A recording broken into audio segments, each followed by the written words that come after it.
Muy bien, muchas gracias. Muy buenas noches a cada uno, a cada una, hermanos y hermanas. Buenos días, buenas tardes, buenas noches, dependiendo algunos que aún van a ver este enlace en tiempo diferido, sin importar el horario. Siempre es un honor compartir con ustedes. Los días jueves se ha tornado algo muy sagrado, conjuntamente con el día domingo, que son momentos de ciertas celebraciones. El día jueves es pilar en la vida de la iglesia, porque ese es un día de academia, ese es un día de formación, ese es un día de enseñanza. Porque nosotros como Iglesia Cristiana Mishar y la Fundación Corporativa Educativa Belón Kevesh creemos en la formación, creemos en brindar acompañamiento y, ¿por qué no? Como alguien diría, democratizar el conocimiento. Así que se han dado cuenta que en el caso de David, David no ha escatimado lo que Dios le ha confiado para brindarnos y lo ha hecho no solamente con nosotros, sino donde quiera que se presente. Uno puede sentarse con David y lo que puede empezar de tomar un café, una copa de vino, comer una pizza o un chifa, siempre termina siendo un momento de cátedra, un momento de coloquio, y a veces hablamos de todo y de todos. Y cuando digo de todos, prefiero decir de todos en la Biblia, por si acaso, para que no sepan que estamos chismeando o estamos... Así que es un placer estar con ustedes. Yo cometí un pequeño error cuando en el enlace de la semana pasada. Obviamente yo no tenía señal, no pude estar en vivo. Y luego cuando lo subí y puse, obviamente, el libro de Génesis. Y hasta que mi hermana me dijo, no, no, no, no, nunca tocamos el libro de Génesis, hablamos de otros temas. Y luego me accedí al canal, vi la intervención de Fidel, de Eunice, así que hicieron, y de todos, ¿no? Así que hicieron que es ahí un coloquio libre, si cabe el término, conforme fueron dándose las preguntas. Y está bien, solo que tengo que editar el título. Eh, y no, yo no sé qué nombre voy a ponerle, porque creo que hablaron de todo allí, pero alguien dijo, no, pastor, no era, nadie habló de Génesis la semana pasada. Entonces yo digo, no está el gato y los ratones hacen fiesta, imagínese. A ver, David, Culpa dilo, de dilo. Fidel. Ah, por culpa de Fidel. Culpa de Fidel. Culpa de Fidel. ¿Ya vio? Él es el diabolos del grupo de los jueves, ¿eh? Así que mientras ustedes están acomodándose, queremos una vez más darle la cordial bienvenida a quienes se sumaron y han llegado algunas preguntas y creo que es justo que hagamos, y valga mi redundancia, justicia a lo que estamos estudiando. Habíamos prometido que tampoco es que íbamos a estudiar verso por verso. Este no es un curso, no es escuela dominical, porque también David y yo creemos que no partimos en el vacío con ustedes. Cada uno de ustedes viene ya con un bagaje. Cada una de ustedes vienen con conocimientos adquiridos. La idea es sumar y crecer juntos, pero sí hemos considerado de que nos hemos alejado un poquito y hemos hecho algunos otros acercamientos y está bien y cada cosa en su sitio, pero me gustaría empezar a lanzar algunas preguntas porque algunos creo haciendo ya una revisión de todos los enlaces y antes de dar la bienvenida a David, de una vez voy a lanzar los primeros pendientes. Tenemos que remontarnos desde al capítulo 14, porque a partir del capítulo 14, más o menos hasta el capítulo 21, 22, con nacimiento de Isaac, hemos sido un poquito ambivalentes y creo que sí necesitamos ser un poco más intencional y yo quiero más bien que tengan sus Biblias a la mano porque han llegado algunas preguntas que he intentado tratar de ordenarlos, más que ordenarlo en orden de capítulos, sino ser más sistemático. Por ejemplo, el tema desde cuando Abraham, y lo que vamos a hacer es, voy a lanzarlo así y voy a pedir a David opiniones, y así no nos vamos a embolatar. Si hay una pregunta en base a ese capítulo, pueden hacerla, porque quisiera que no seamos tan ambivalentes y que estemos opinando por opinar. Vamos a ser un poco más educado y ser más intencional. Pero a partir del capítulo 14, una de las preguntas, cuando Abraham libera a Lot, y ahí viene la pregunta, David, y esto es un debate para todos, ¿ok? Y dicen que obviamente el tema es el tema del diezmo, que es un tema mal interpretado hoy por hoy. Yo creo que cada uno de los que estamos aquí tenemos nuestro acercamiento, nuestras opiniones acerca del diezmo. Claro que sí. Y venimos de diferentes formaciones, pero hoy hay una ola, si cabe el término, de propuestas en cuanto a teología se refiere. Juan Carlos, ¿puedes mutear tu dispositivo, por favor? Hay una ola en cuanto a propuesta en cuanto al diezmo. Entonces, el hecho de que Abraham entrega su diezmo a Melquisedec, y muchos pastores han hecho teología actual sobre esto. Si Abraham lo dio, ¿por qué nosotros no? Si la ley nos exigía dar el diezmo, ¿por qué no hacerlo con la gracia? Entonces, hay toda una bonita teología, no voy a decir de moda, pero que abundan más bien. Así que vamos a empezar así, ser muy puntuales, y quizás David podría darnos ciertas estocadas finales. No tiene que ser un estudio exhaustivo, y ojo, con la participación aún de todos los que estamos aquí, en opiniones o en comentarios o alguna pregunta. El tema del diezmo, David, y también la figura de Melquisedec en el capítulo 14. Vamos a ir y con esto vamos a darle los últimos repasos. Buenas noches, tocayo. Bienvenido. Hola, bendiciones. Te extrañábamos, Yanda, te extrañábamos. Porque sin ti esto es un relajo, papito lindo. Gracias por conectarte. No, yo voy a poner a algunos en disciplina, ya verás, a su tiempo. Yo dije, aquí cuando no está Yan David, hasta preguntan hasta por el anticristo, estamos en Génesis. Pero bueno, perfecto. Diezmo. Abraham no dio diezmo. No existía el diezmo. Lo que existía era el impuesto de las ciudades-estados. Toda ciudad amurallada o toda ciudad organizada se le tenía que pagar un impuesto Medio Oriente que es el 10%, ¿no? El 10% de lo que se mueva en ese lugar. Se les daba a los reyes, ¿sí? Cuando en la historia de Abraham dice que lucha con sus pastores a rescatar a Lot, le da el botín del diezmo, o le da el botín, le da la parte de la 10ª parte de lo que correspondía de impuestos por la guerra. Es decir, no hay tal diezmo en Abraham. Después ese 10% que se instituía como el impuesto de ciudades-estado, lo pueden googlear si quieren, no sé si estará así, pero ese es el nombre correcto, el impuesto de las ciudades-estados. Cuando ya Israel se hace ciudad-estado, cuando se confabulan las 12 tribus y forman la ciudad de Israel, ya en esa ciudad murallada se tiene que dar el diezmo, pero esta vez no se lo dan a los reyes, sino le dan a la tribu que no tenía herencia, que son a los levitas. Entonces, el diezmo o el impuesto de ciudad-estado, ¿sí? Se lo dio a los levitas, pero el rey nunca se quedó satisfecho porque la casa real también cobraba impuestos. Entonces, antes la obligación era que solamente el campesino le pague al rey el impuesto de la ciudad-estado. Ahora, como ya no lleva el rey, ahora va al templo, el rey impuso otros impuestos, y el que salió perjudicado siempre por la unión de Estado con la religión y Estado, siempre va a ser el pueblo. Entonces, ahí dice después que Abraham, que aún estando las 12 tribus en los lomos de Abraham cuando le dio a Melquisedec, le diezmó, eso ya es teología, eso es teología. Pero Abraham no diezmó, no existía en la cabeza de Abraham el contexto de diezmos. Entonces hay que caminar con la realidad, ¿no? Hay que caminar con el 6-11, el momento vital de la acción.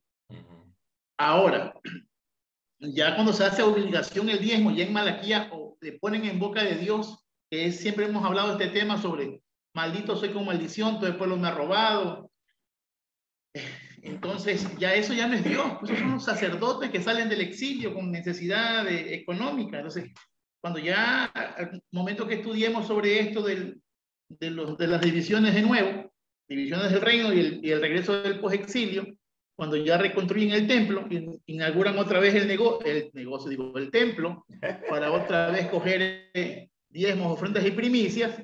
Los campesinos que habían crecido por 50 años en Judá, que no tenían templos destruidos, murallas quemadas, todas las cosas destruidas, esos campesinos que vivieron por 50 años antes que lleguen Esdras, Nehemías, Zorobabel, no tenían ningún tipo de ley, por lo tanto todo lo que ellos vendían o recolectaban era plata para su familia, y cuando inauguran el templo, los sacerdotes que venían del exilio querían ir al alfolí a ver el billete de los campesinos, y como los campesinos no tenían religión, no tenían cultura religiosa, no tenían ley como tal, ponen en Malaquías 3:10, maldito soy con maldición, y el pueblo responde, ¿y por qué nos maldice?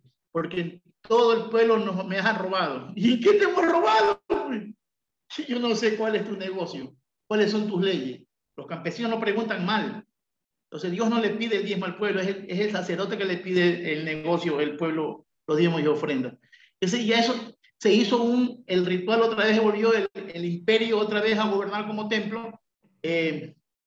Y lo malo es que no es malo dar diezmo. Yo quiero que por favor me entienda aquí, que quede grabado y que quede especificado y que quede anotado. No es malo diezmar. Diezmar es lo lúdico, diezmar es la acción, diezmar es la enseñanza que Dios nos da para bendecir a los pobres, a los que trabajan para su obra. Es decir, diezmar no es malo, lo malo es exigir el diezmo con una pistola y decir, malditos son si no me diezman. Cuando tú trabajas, el que ama a Dios no diezma. Yo no diezmo. Para mí el diezmo es algo tan antiguo, perdóneme la palabra, quizás sea un poquito hiriente, tan irrisorio diezmar. El que ama, la mujer que ama a Dios, el hombre que ama a Dios, da con liberalidad. No diezma. Si me gano 1000, doy 300, no doy 100. No ando contando la peseta y el real. Estoy agradecido de Dios. Entonces, cuando el ser humano diezma, para mí, cuando un cristiano diezma, y diezma sin robar, porque algunos le van haciendo cirugía el diezmo. Si aún eres medio santo y diezmas y das el 10%, no has entendido la gracia. El que diezma y solamente diezma por cumplir el 10%, no ha entendido la gracia de Dios. Es decir, no has entendido no eres agradecido, estás cumpliendo una ley que no debes vivir. El diezmo es ley, el diezmo es ley. Entonces también hay que piedrar cuando adulteres, cuando forniques, cuando mientes, hay que castigarte, hay que echarte piedra, hay que latiguearte. Es decir, nosotros somos, yo digo iglesia buffet, ¿no? Y discúlpenme que me meta como pastor, decía el que está allá en Gloria, decía, hiciste pastoral. Bueno, voy a hacer mi pastoral. Señores, el evangélico es piensa que la Biblia es buffet. Cuando no puedes dar todo, coges el diezmo, el 10%, te vas a la ley. Vas a la mesa de la ley y coges lo que te conviene, el 10% para dar. Pero cuando te pegas un resbalón y te pegas una canita al aire, cualquiera que sea tu canita al aire, ¿eh? Yo no voy a decir, no voy a dar pecados ocultos. No vas a ponerle niveles a las canitas al aire. Sí, yo no estoy. Canitas al aire, ya, tú sabes cuál es tu canita al aire. Cuando te pegas tu canita al aire, según la ley, la mesa que tú cogiste merece la muerte. Pero no, ahí me voy a la gracia. Ahí cojo la gracia. Hijito, si alguno ha pecado, decía nuestro amigo, abogado tengo para con el Padre. Ahí nos hacemos gracia. Pero cuando hay que dar, nos hacemos desgraciados, nos vamos sin gracia, nos hacemos desgraciados. Entonces, ahí yo digo o vives la ley o vives la gracia. Si como gracia recibes perdón, como gracia da bendición. Y yo no soy de la prosperidad. Esos cuentos de la prosperidad a mí me tienen muy, muy lejos de mi teología. Lo que digo es que el diezmo como tal, Abraham no diezmó. Abraham no diezmó. Les digo algo, y ya se lo he dicho aquí en público, si en mi iglesia alguien tiene necesidad y me lleva el diezmo y me dice, pastor, mi mamá se muere pero quita el diezmo, yo lo disciplino. ¿Cómo vas a traer un diezmo cuando tu mamá o tu vecina se está muriendo con le falta para una quimioterapia? Es decir, hay cosas, es decir, y yo solo he contado aquí, la misericordia, la bondad está sobre la ley. Yo no digo que botes la plata a tu familia, porque no, es que tú tienes que darle a tu familia. En una emergencia, que tú vengas con el diezmo a la iglesia y ves un accidente de tránsito y falta una pinta de sangre, no me traigas el diezmo, compra la pinta de sangre, ¿no? Compra la dosis de sangre o la... En esos casos, ¿no? En esos casos muy extremos, pero el Oye, diezmo para que Tocayo, necesita el pueblo. y para ir con el tema del diezmo, mi pregunta, y es para todos, ¿no? Y me gustaría también escuchar a algunos, ¿cómo equilibrar las cosas? Por ejemplo, hoy mi mami hizo un gesto muy noble. Estaba comiendo y de repente, es curioso, ¿no? Y me dice, y me trae un sobre, mi mamá, con billetes de a un dólar. Y me dice, ¿sabes qué? En el último viaje se me olvidó darte mi diezmo, porque mi mami decidió diezmar en nuestra iglesia, a Mishar, porque para ella esa es su iglesia, mis hermanas igual, y de aquí no voy a dar nombres, pero hay personas así. El doctor Javier y su familia, ellos aman nuestra iglesia. Eh, Mi mamá me trajo un sobre y me dice, ¿sabes cómo me acordé de que no te había dado mi diezmo? Yo escucho a mi mami todos los días a las 5 o 4 de la mañana orar. Yo estoy en mi cuarto y mi mamá tiene una voz como la mía, de trueno. Entonces, ella memoriza un versículo cada mañana, y lo repite en voz alta, pero el versículo del día tuvo que ver con el diezmo. Ella a las 5 de la mañana se levantó y recordó que no me había dado el sobre del diezmo y lo agarró y dice que, y lo puso al lado de él. Esperó hasta que yo me despertara mientras estaba tomando un café y me dice, este es mi diezmo, pastor. Y curiosamente no me llamó por mi nombre o por mi nickname, que me encanta que me lo diga, pero me llamó pastor porque estaba entregando el diezmo al pastor. Y me dice, ¿sabes cómo me acordé? Y yo me mataba de la risa. Y me dice, el versículo de hoy tuvo que ver con eso. Así que me acordé que no te había dejado mi diezmo, así que aquí está, llévelo a la iglesia Mishar. Siempre, y ella de a dolarcito, ¿no? Y es fascinante ver el cuadro. Yo lo que quiero decir, Tocayo, habemos, y me incluyo yo, algunos, y yo llamo esto los que tenemos la fe de la abuela, porque la fe de la abuela es muy práctica. Yo soy un hombre, o sea, a mí, yo hasta hoy día, Tocayo, y se lo digo con amor y la iglesia lo sabe, yo no tengo problema con el diezmo. Yo aprendí a hacerlo y ojo, y estoy de acuerdo contigo con que no es el 10%, es mucho más. De hecho, el diezmo es la vida misma, ¿entiendes? Y también creo que a veces pensamos que el diezmo es solamente dinero y no entendemos que, así como Coco una vez tocaste, el pueblo daba diezmo de todo, ¿ok? Yo a veces le digo a la gente, aún del tiempo que tú y yo tenemos que diezmar del tiempo. O sea, Dios nos da 24 horas al día. O sea, si hacemos Antes el algo... culto, antes ¿Ah? los cultos duraban 2 horas y media mínimo, un culto. Exactamente, a eso me Ahora es iba. 1 hora y están Y que ese se es parte quejan. del diezmo del día. Muéranse. Mira, estoy haciendo culto de hora y media porque hay algunos desgraciados que no le importa tener un culto de 2 horas. Les parece largo, pero van al estadio de fútbol, pasan 2 horas antes del partido en la cola y hasta salir, y luego 2 horas del partido, no les vale. Pero en la iglesia todo el mundo se queja. Entonces dicen, el sermón es largo, el culto es largo, la predicación es larga. Entonces yo digo, si entendiéramos que el diezmo es el 10% de todo, de las 24 horas que Dios nos da diario, por lo menos tendríamos 2 horas y media o 3 horas que tenemos que darle a Dios. Porque el problema es que entendemos el término diezmo solo en dinero. Porque si el diezmo es el 10% de todo. Ahora, un extremo es que la gente quiere compensar el tiempo que no le quieren dar a Dios, pero lo dan en dinero. Y no existe compensación. No creo que existe compensación.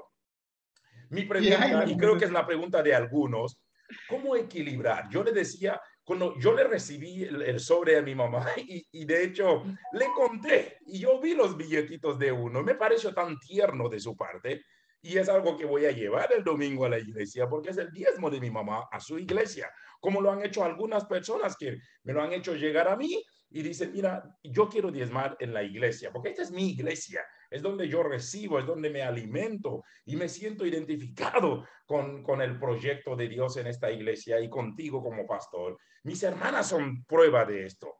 La pregunta, David, ¿cómo equilibrar eso? Porque es cierto que la formación que tú nos dices la creo profundamente, en serio. Pero ¿cómo equilibrar en una ola de movimientos hoy por hoy que quizás critican, condenan o atacan, pero también caen en el otro extremo, siguen trasquilando a las ovejas por otro lado? No diezmes, pero siempre. Deje tu casa, vende tu, hasta algunos venden anillo de matrimonio para dar en X proyecto, que me parece diabólico. Porque digamos que tú tienes el anillo como una señal de pacto y que vas a dejar una ofrenda, yo creo que Dios no pide eso. Estoy más que convencido de eso.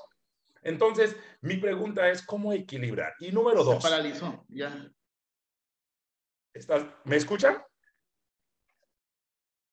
Hola. Sí, como que a mí se me quedó. Ahora, sigue, nomás sigue. Todos me escuchan, porque veo, sí vi que la pantalla se frizó. Sí, te escuchamos. Muy bien, entonces, este es el primero. El segundo, y te voy a decir algo porque yo en mi adolescencia leí un libro que me dio una teología del número 10. Y aquí entre nos, en mi adolescencia, en mi inocencia y en mi ignorancia, abracé esa teología. No estoy diciendo que no he desparadigmatizado este concepto, pero yo escuché a un pastor decir, el número 10 es un número de prueba. Y yo, caramba, ¿por dónde va a ir? Y dice, en primer lugar, Dios manda 10 plagas. O sea, el orden es lo de menos. Para mostrarle a Faraón o probarle de que mi Dios es más grande que el tuyo. Perfecto. Daniel pidió una prueba de 10 días. Dice, pruebe con nosotros 10 días. Luego, a una de las iglesias de Apocalipsis, el Señor le dice, no tengas miedo de la prueba que va a venir por 10 días. Y luego me da otra teología de que 10 mandamientos, Dios probando al pueblo si han de servir. Y lo mismo dice, Dios pide el 10% para probar a nosotros si hemos de ser fiel a Él.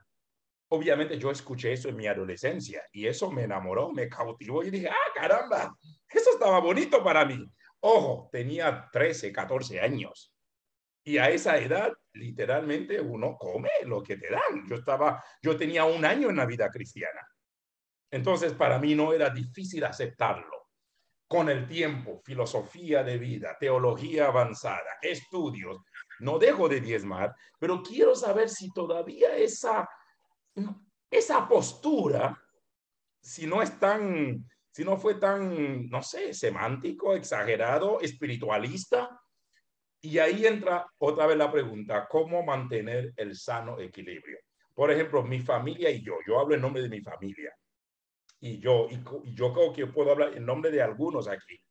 No tenemos problema con el diezmo en el sentido de que sabemos que hay que dar al Señor, a la obra del Señor. No digo al Señor, a la obra del Señor el 10%.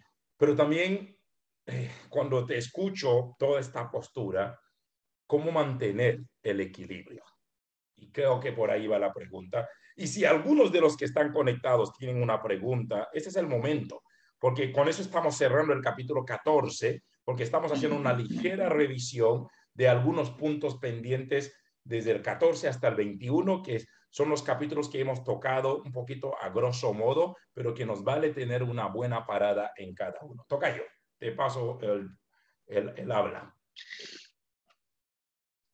Algo va a opinar Fidel. Ok, Fidel, perdón. Te escuchamos, Fidel. El diablo. Digo, diablos. ¿Cómo tomamos entonces, mis pastores, hermanos, el versículo de Malaquías 3, de trae los diezmos a la Torí y probadme dice el Señor. ¿Cómo tomamos esto? ¿Es palabra de sacerdote o palabra de Dios? Perfecto. Perfecto. Justo por ahí vamos, Fidel, por ahí vamos, no te preocupes. A ver, vuelvo a hacer, vuelvo a repetir, vuelvo a recordar. Ciertamente hay muchas cosas que en la Biblia tienen un origen que no es bíblico, fueron santificadas en el proceso para un fin bueno, porque el diezmo no es malo, el diezmo es bueno para que los levitas, los descendientes de Leví que no tienen heredad, no es para que, con todo respeto, mis colegas pongan a sus hijos en colegios de $800 mensuales con la plata del pueblo. $800 mensuales, 800, 900, 1500, un mes de estudio. Cuando los miembros, los niñitos no tienen ni para irse con un café a la escuela. Que ser perverso. Sí. Con P mayúscula. Ahí está el problema. El problema no es malo, el diezmo.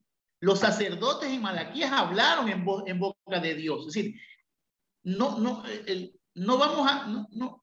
metamos las dos cosas a la misma bolsa. El diezmo no tiene mala intención como tal. Nació por una necesidad de darle al pueblo que trabaja para Dios, para los pobres, huérfanas, viudas y extranjeros. Es decir, el fin del diezmo no es malo. El proceso que en el tiempo, cuando la iglesia, cuando la eclesia, cuando la keila, cuando la congregación, ¿sí?, ya forma las leyes del templo, el templo se convierte en un imperio pequeño. Todo el mundo dice, hablamos del reino de Dios. No, tienes tu imperio. Dios, si fuera Dios, mandara las normativas divinas, ¿no? Entonces, cuando ya la iglesia ya no es reino, sino que es imperio, ya la plata es para el que maneja el imperio. Entonces, el problema es que no hay que dejar básicamente dar diezmo, porque vuelvo a repetir, para mí el diezmo es algo primario. El agradecido da más allá, ayuda más allá, hace cosas sociales con la plata de la iglesia, porque vuelvo a decir, no le pongas bozal al güey que trilla, pero perdóname, pero el texto está clarito, papito, mamita, no le pongas bozal al güey que trilla. Cuando un güey daba vuelta a la piedra del molino, moliendo la cebada, el trigo, el güey tenía hambre y había molido 50 quintales de cebada. Quítale el bozal para que coma. Eso está en la ley de Moisés. Después lo repiten en Nuevo Testamento. Eso quiere Azali, está haciendo... Ya le voy a mutear. Entonces, cuando el güey había molido 50 quintales, él se comía, pero no se comía los 50 quintales. Se comía para satisfacerse. El problema es que dice, es que la plata que entra en la iglesia es para el pastor. No, el que vive del altar, coma del altar. No se trague todo. Así es. El problema es que se tragan todo.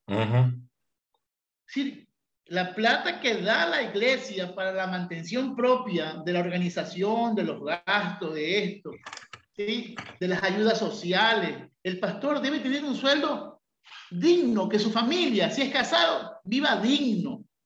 Y digno es vivir a la par con su pueblo.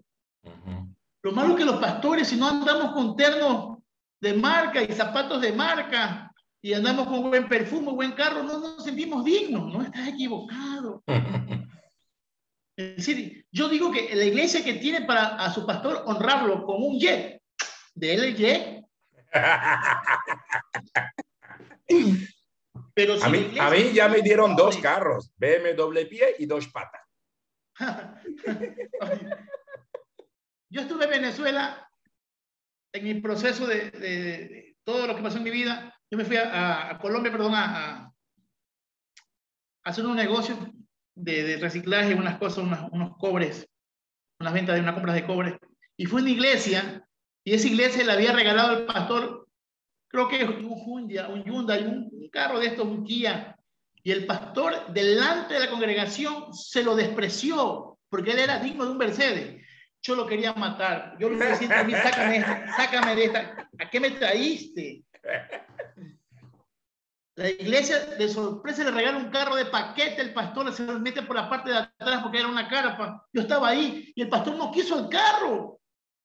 Porque no era Mercedes, porque no era BMW. Imagínate, es decir, esas cosas me parten el alma. Porque yo vi gente necesitada ahí. Sí. Entonces, seamos conscientes de nuestro sistema, nuestro vivir.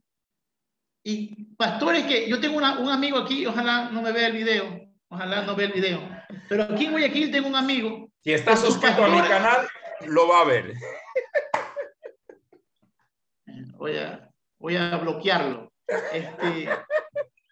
Escúchame, en su iglesia están haciendo una colecta para comprar una puerta de $7,000. Por la delincuencia. Y si es en Guayaquil, es la delincuencia, es la delincuencia. Es una puerta grande de roble es para que entre el Altísimo, porque si no, no entra el Altísimo. Entonces tiene que entrar una puerta grande. Imagínate. Es decir, gastar tanta plata que si hubiera, no es el problema gastarlo, invertirlo. El problema es que hay necesidad en la gente. ¿Para qué vas a hacer templos de oro cuando los templos humanos están destruidos y tienen necesidad? No invertamos en la materia, que no es malo. Invertamos primero en los seres humanos. Dignifiquemos al ser humano. Es lo que Jesús siempre hizo, dignificar al ser humano. Cuando el diezmo se use para dignificar tanto a la pastoral como a su familia, como a los seres queridos, como a los hermanos y aún los vecinos, porque los extranjeros no eran judíos y también ciudadanos los extranjeros. Miren, mis queridos hermanos, yo sé, y la realidad es triste, yo sé que en Quito es más duro que Guayaquil, porque en Quito hace frío. Ver venezolanos en la calle, ver gente en la calle y que la iglesia se vaya a tragar medio cientos de miles en comida cuando no pueden salir a comprar tarrinas de $1. Con una tarrina de $1 de comida, esas señoras son felices. No importa por qué andan en pobreza. El problema de la iglesia es que la iglesia los juzga. Usted no se ponga a juzgar por qué están en pobreza. Usted también tiene que dar. Cuando nosotros juzgamos, ya no bendecimos. Demos sin juzgar. Que pues se van a fumar, que son borrachos, que son... Oiga, deje de juzgar, usted bendiga. El que le da al pobre, no dice el pobre bueno o el pobre malo, el que le da al pobre a Jehová presta y el bien que ha hecho se lo volverá a pagar. Los pobres, los anahuín son de Jehová. Iglesia tiene que moverse en acción de amor. Y hay necesitados, hay presos, hay tantas personas. Oiga, hay tantas cosas que hacer que la iglesia no hace. Entonces, ahí está mal invertido los diezmos. Sí. No sé si me expliqué a los dos. O le expliqué a todos un poco, me hice explicar lo que realmente el diezmo no es malo. Ahora para los que son ladrones de diezmo, solamente para que sean ladrones, para los que roban el diezmo y son ladrones de diezmo, para los que dan diezmo y son ladrones de diezmo, Levítico 27:31 dice, si un hombre quiere redimir parte de su diezmo porque lo pellizcó, se lo comió, se lo gastó, se lo fumó, se lo tomó, le añadirá la quinta parte. ¿Qué versículo? Levítico 27, ¿qué? Levítico 27:31. Ya. Es decir, el 20%. Escúchame, ladrón de diezmo. tumba blanqueada. Escúchame, ladrón de diezmo. Si tú le coges a Dios parte del diezmo, si tienes que darle $100 y te llevas 10, tendrás que pagar con el 12%. Rata. Come diezmo. Rata inmunda. ¿Y si fue prestada? y paga el 12%, el 20% más de lo que cogiste. Y fíjese lo que dice mi hermana, ¿no? Porque yo sí he llegado a conocer, y ojo, en mis primeros años de vida cristiana, yo incurrí en eso. Señor, voy a prestarte este diezmo y voy a diezmar el siguiente mes. Y ¿cuál es ahora sí? Ahora significa que hay que devolver un poco más. Aquí palabra de Dios. A ver, ¿qué versículo estás leyendo? El 27:31, Levítico. Y si alguno quisiere rescatar algo del diezmo, añadirá la quinta parte de su precio por ello. En la versión, la NTV, el NTV, nueva traducción viviente. Si deseas devolver o comprar esa décima parte del grano de la fruta que le pertenece al Señor, tendrás que pagar el valor del 20%. Porque el diezmo era granos y frutas, aceite. Obvio. Se tenía que devolver con el 20% más del grano. Así que para los que les gusta peñiscar, que son cirujanos del diezmo, cogen el diezmo y le hacen unos fuertes cirujanos del diezmo. Cirujanos, porque los operan y le dan, y los sellan otra vez, le ponen otra vez hilo y lo llevan como, ya está cirujano, ya tiene. Ya voy a mutearlo, no te preocupes. ¿Ya? Sí. Entonces, para que veamos que no están así.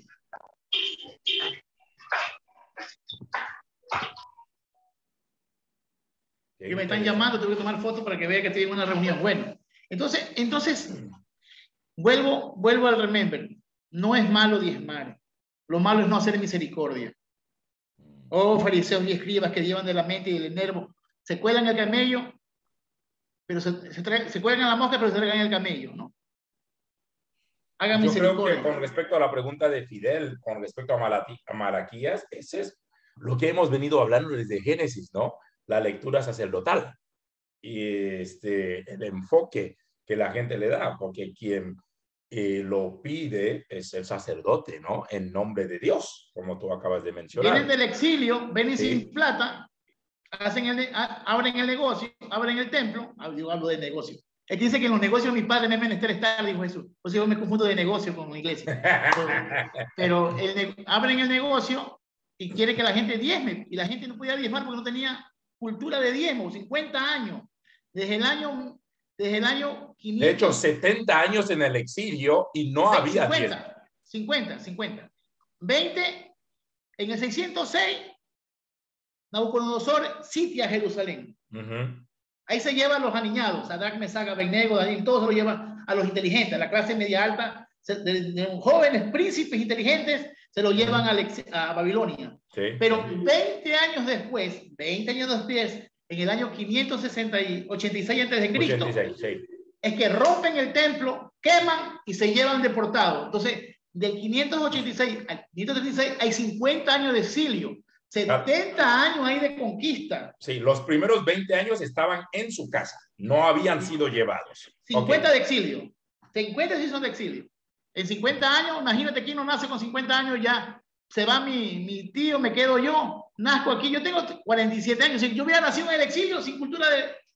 ahorita le ponen un templo y un muchacho que está en Judá, ya que ha sido 47 años, recién cumplido, yo no conozco el diezmo. Si me ponen ahorita que yo tenga que diezmar, yo no voy a diezmar porque no sé, porque no hay sacerdote en Judá. Sí, en Jerusalén se ha ido el sacerdocio, está detenido en Babilonia con todos los pillos, junto con los pillos están los otros pillos, y todos los pillos están en Babilonia. Entonces yo me crié sin cultura de diezmo. Inauguran el templo y quiere que la gente diezme. El problema no es que diezmen o no diezmen, el problema es la intención con que lo pides. Fidel, ¿ibas a decir algo? Estás muteado, Fidel. La parte de traer el diezmo al alfolí me parece que está quedando clara, pero hay gente que ha tomado con fe, algunos no, por supuesto. Probadme, dice el Señor, probadme en esto, probadme en esto. Sí. ¿Cómo entendemos? Debía haber aclarado esa línea. Obediencia. Probadme en esto, dice el Señor. Obediencia. Digo, el problema no es el diezmo, el problema es como tú lo entiendas y por obediencia. La persona que es tierna, que no conoce lo que estamos hablando y diezma con obediencia, es bendecida. Porque cada uno va a ser juzgado o va a crecer por su conocimiento, por lo que uno entiende. Dice, cada uno va a ser juzgado por su propio entendimiento. Entonces, al que se le da más, se le juzgará más, se le demandará más. Entonces, tú si hasta ahorita habías pensado que el diezmo, que lo peñiscas, era suficiente, ahora sabes que el diezmo no es suficiente. Ahora si tú das más con liberalidad, vas a tener más. Esa es obediencia. Los que creen el diezmo, que no entienden que es un proceso forzado, Dios por su obediencia lo va a premiar, aunque sea manipulado. El que da diezmo no tiene la culpa, el problema es el que lo pide y qué hace con su diezmo. El que ofrenda y el que da creyendo, dice, hermano, usted traiga el diezmo. Si el pastor se lo fuma o se lo gasta con mujeres malas, es problema del pastor. Usted le dio a Dios, hasta ahí cumple el miembro. Y ahí Dios te premia. Yo hablo de la acción, porque estamos preparando líderes. A Mishar, este discipulado, esta intencionalidad es crear hombres y mujeres de Dios que van a estar mañana en el altar de Dios ministrando la palabra y teniendo iglesias, y obreros y gente. O sea, lo que yo quiero es que este grupo, cuando mañana le toque liderar, cuando le toque hacer su episodio, cuando le toque hacer su historia en Dios, su nuevo libro en Dios, no repita las acciones que hemos repetido algunos en su momento o no hemos hecho, pero que seamos mejores. Por eso es esta crítica fuerte hacia el diezmo. No es contra el diezmo, es contra la acción, cómo manipulas para maldecir. Entonces, el que no diezma es maldito. Imagínate, yo no sé allá en México o allá en Estados Unidos, donde me están escuchando, lo que me vaya a escuchar, aquí en Guayaquil, en Ecuador, hay personas que venden caramelos en funditas. Suben al carro, muy buenos días señores, no quiero un modo carro, y venden caramelitos. ¿Qué te puedes ganar tú con una funda de caramelo al braveo? Entonces, esa persona que va, el pastor dice, si no diezma eres maldito. Pues si no alcanza ni para un plato de comida. ¿Por qué no el pastor coge del diezmo y le invierte un negocio y le pone una venta de caramelo o lo instruye, le da una educación? ¿Y por qué no invierte para después para después pedirle a la oveja cuando ya está gordita? El pastor no es inteligente, el pastor le quiere quitar la alita que le nace a la oveja. Déjala que crezca, aliméntala bien, gástate en la ovejita. Cuando está gorda, hasta te la comes enterita y tienes derecho. Hay que ser sabio, como hasta para ser pillo hay que ser hasta para ser pastor hay que ser sabio. Oye, tocayo, ¿y qué hay del otro extremo? Porque hay gente que no diezman y punto. Por eso digo yo, mira, yo un día, un amigo nuestro decía, un amigo mutuo, Yan David, decía que yo le digo a la iglesia que no diezme. No, el ladrón es ladrón, el ladrón es ladrón, el pillo es pillo. Si ya está el texto en la Biblia y no le creen el texto, no, es que el pastor David dice que no diezme. No te prendas de lo que yo te digo, no manipules mi mensaje, escucha todo mi mensaje no es no diezmar. El que es pillo, mira, y viven en maldición, escúchame, y viven arrancados, y viven con la justa, y se la tiran, están endeudados, las tarjetas la tienen reventada, viven del aire, del peñisque, del revuelo, de la mentira, viven mal. Es decir, las cosas se dan por procesos. El que hace eso le va mal. Oye, ¿cómo me vas a decir a mí que una iglesia que tiene más de 20 miembros no puede mantener a su pastor, no puede mantener una oficina? Son pillos, güey. Sí. Una iglesia que pasa haciendo talento. Oye, en mi iglesia, hubo un tiempo en mi iglesia, aquí no sé si está alguien de mi iglesia, Marina o alguien, que toda la semana que talento, que voy o que, oye, le dije a mi pastora, a la obispa, pastora, está bien hacer talento, hacer un tebazar, hacer una... Pero la iglesia tiene que, no tenía ni para pagar los gastos propios de la iglesia. Perdóname, pues. Si no tienen para pagar 20 personas, 20 familias, los gastos propios de la iglesia, cierra la iglesia, pues no puede mantenerse, pues. No podemos estar vendiendo caramelos en la calle, pues. Pudiendo hacerlo. Si una familia, una iglesia es sustentable, ya con 15 familias sustentable una iglesia. Sí. Sustentable. Pero que estés vendiendo qué tamales, qué peritas, qué caramelo, qué té bazar, qué ropa vieja para pagarlo.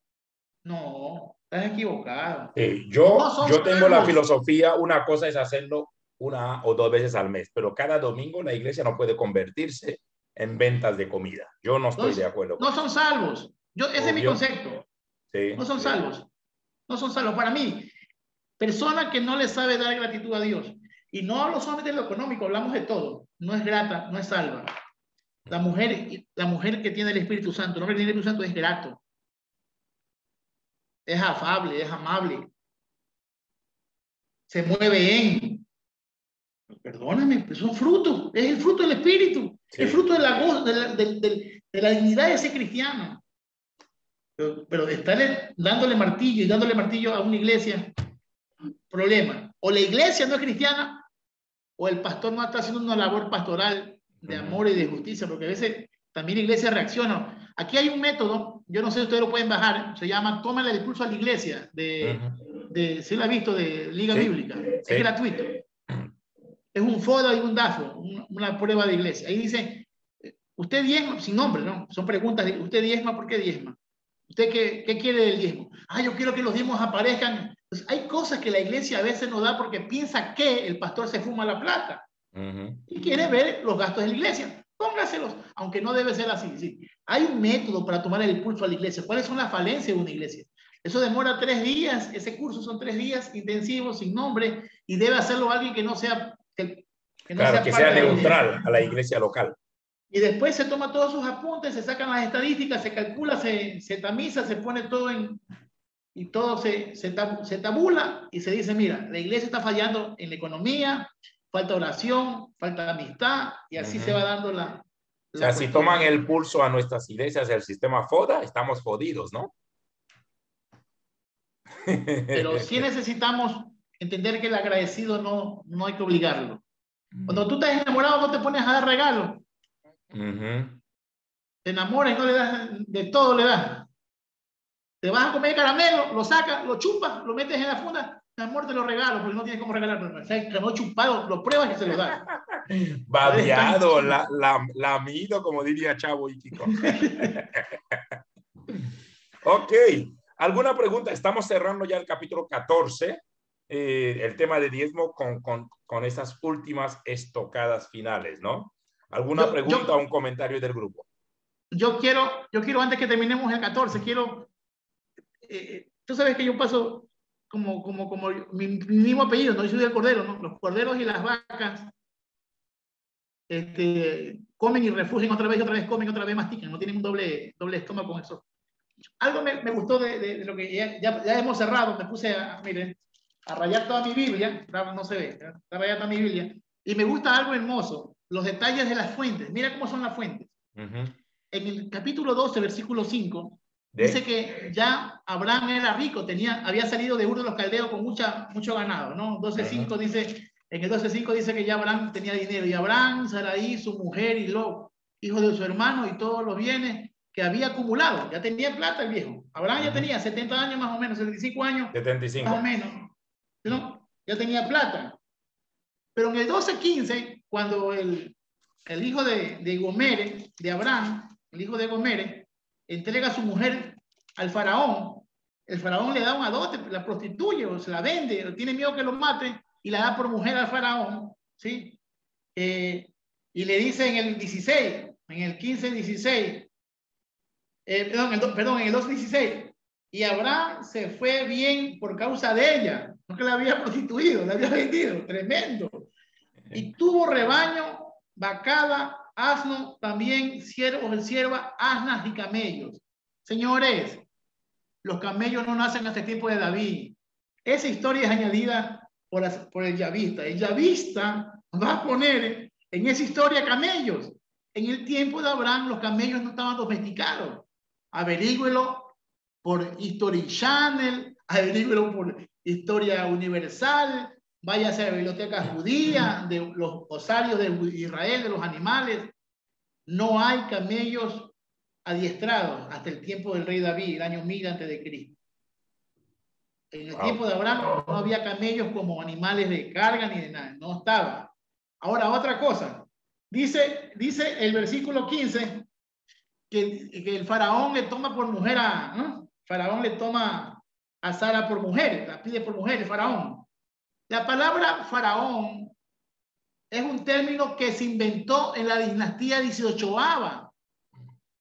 Es decir, muchos años después, miles de años después, cientos de años después, que Abraham, la palabra faraón es per-a-a en la lengua, casa maravillosa o casa grande, se llamaba la nación. Pero aquí el narrador dice que el faraón, ¿por qué? Faraón no existía, ese nombre no existía en el tiempo de Abraham. ¿Se dan cuenta los errores históricos o lo que a veces no, como no tenemos claro las posiciones de tiempo? Cuando Abraham existía, pudo haber sido un rey de Egipto, pero faraón no se usaba hasta después, ya cuando hasta con Moisés, ¿no? Porque faraón era un título. Claro. Es lo mismo con Nabucodonosor, no era nombre del rey, era un título. Entonces, imagínate, en el faraón no existió hasta el tiempo de Moisés aproximadamente, ¿no? El tiempo de Ramsés y todo esto, ¿no? Tomagar le da el dote, le paga por su mujer y sale por causa de ella hecho con hasta camellos, que no había camellos en aquel tiempo. En el 13:10, ¿sí? Cuando dice que Dios va a destruir a Sodoma y Gomorra, dice el 10, y alzó Lot sus ojos y vio toda la llanura del Jordán, como se están dividiendo con Abraham, la cual toda ella era de regadío. Cuando el huerto, como en el huerto que Yahweh, como la tierra de Egipto en dirección de Zoar, antes que dice de que destruyese Jehová a Sodoma y a Gomorra. Si están recién Abraham y Lot dividiéndose, ya el escritor sabía, como ya es posterior, está contando antes que destruyera, no es profecía. El autor está poniendo que ya iban a destruir antes que destruyan. ¿Por qué? Porque cuando están escribiendo ya habían destruido Sodoma y Gomorra en la historia. Sí, así es. Entonces, esta es una opinión del autor, del narrador. El narrador opina, dice, sí, antes que destruyera Sodoma y Gomorra. Entonces, es para que ustedes vean que Moisés no escribe Génesis. Si Moisés no escribe Génesis, hay historias. El nombre de Yahweh, desde el Génesis hasta Apocalipsis, el nombre de Apocalipsis, Yahweh hasta Apocalipsis, Yahweh es un nombre que se lo da Dios a Moisés. Entonces, aún cuando dicen Jehová o Yahweh en su Biblia, ya es un nombre acuñado por la historia. Los autores van acuñando. En el 13:17, levántate y recorre la tierra a lo largo y el ancho, porque a ti la daré. Que yo te daré, ¿no? ¿Qué dice? Entonces Abraham alzó su tienda y se fue y habitó en Encinar de Mamre. Mamre viene de Moré. Es las plantas o los árboles del maestro. Es un lugar sagrado pagano. Por eso Dios le habla a un pagano. En un lugar pagano Dios se mete en la cultura, y como ese lugar era sagrado, Dios se le aparece a Abraham más adelante. Dice, en Encinar de Mamre, que está en Hebrón. Perdóname, Hebrón no sale Hebrón.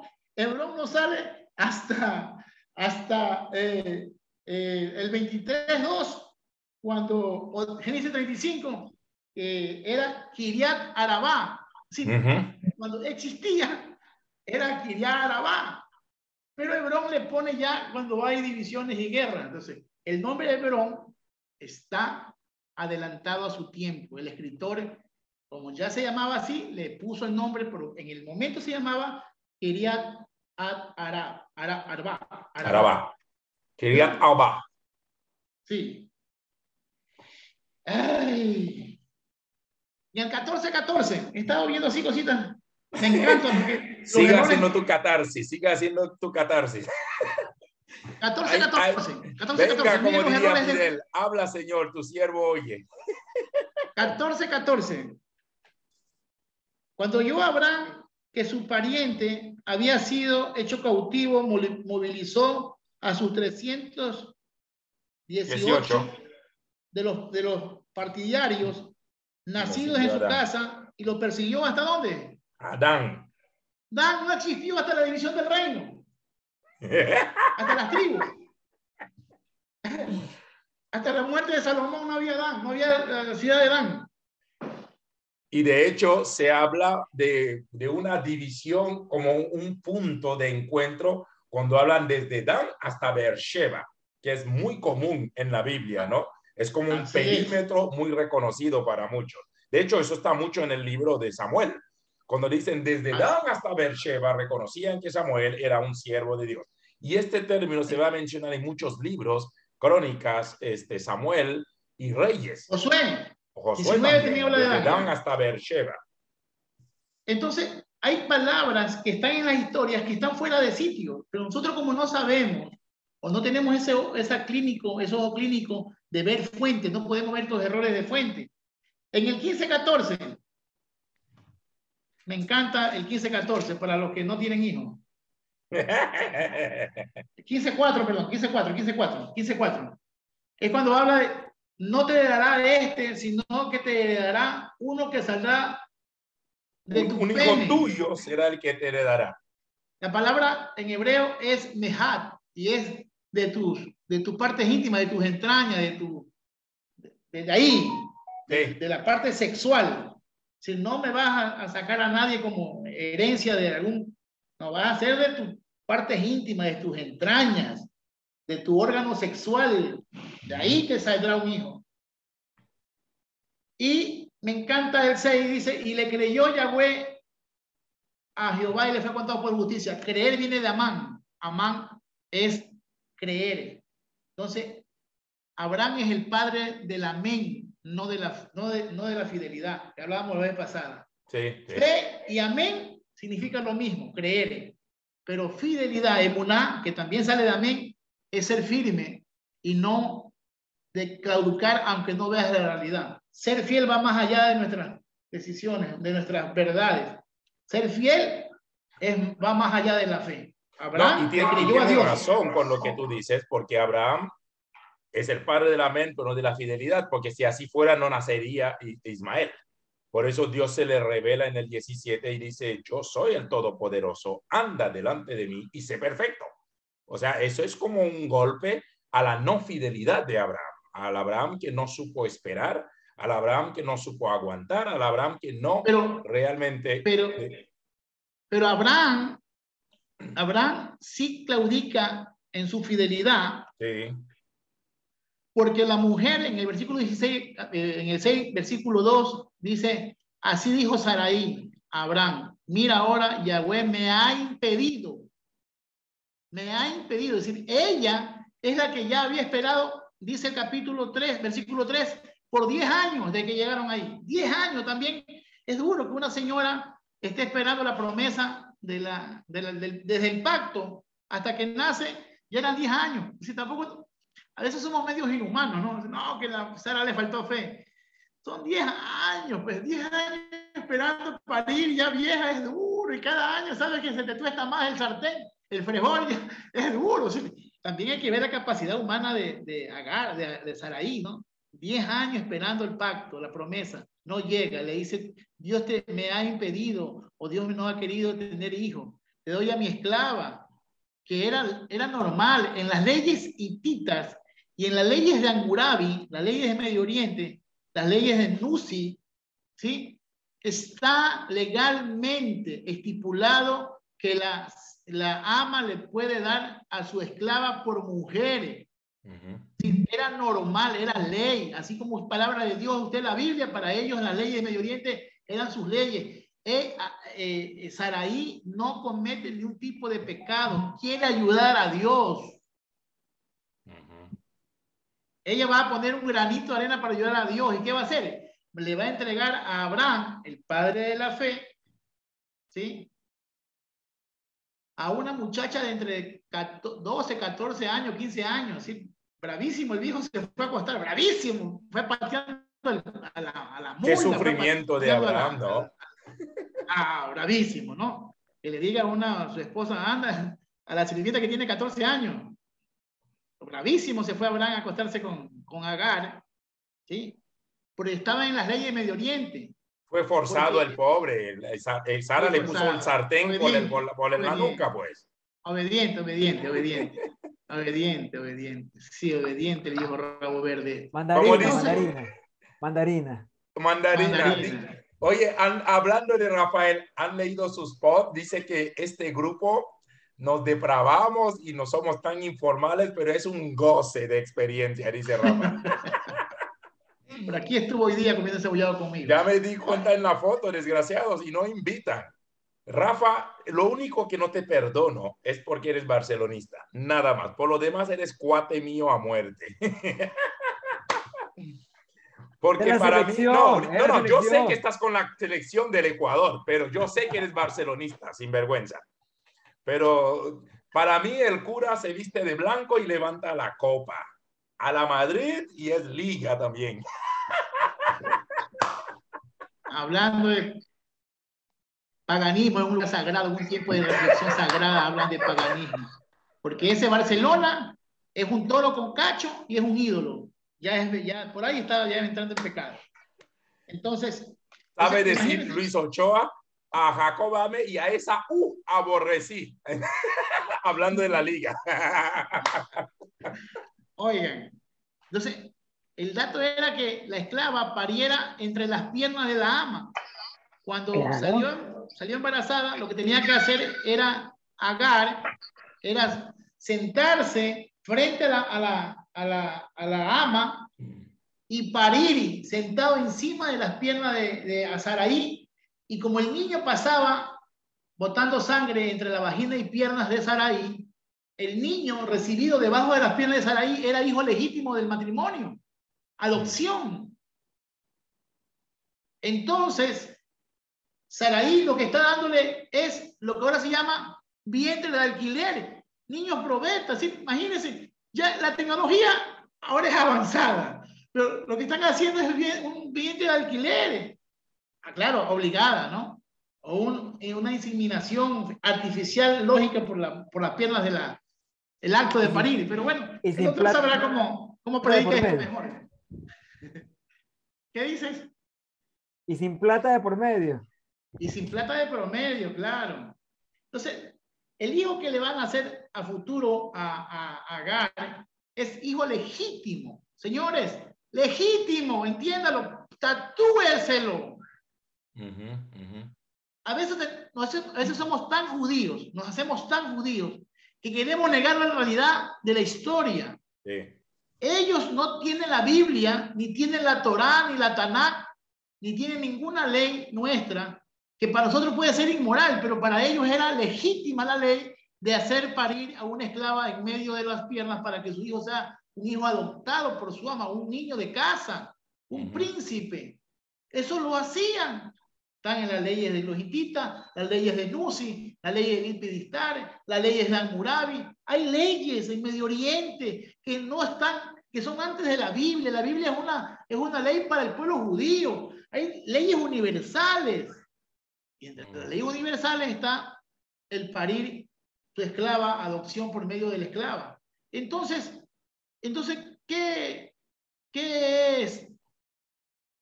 ¿Qué es lo que sucede aquí? Que Sarai, ¿sí? Sarai, Agar, ¿sí? Que significa huir.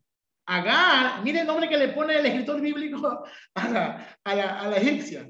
Como la historia cuenta que va a escaparse, el desgranado le llama Agar. Hay muchos nombres en la Biblia que no son reales. Sí, le pusieron a esas personas por sus acciones.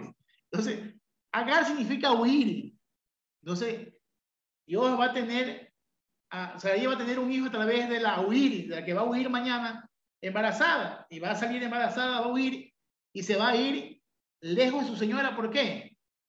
Porque Sarai le va a poner cara de 5 y 6, y cara de 11, decimos acá en Guayaquil, cara mala.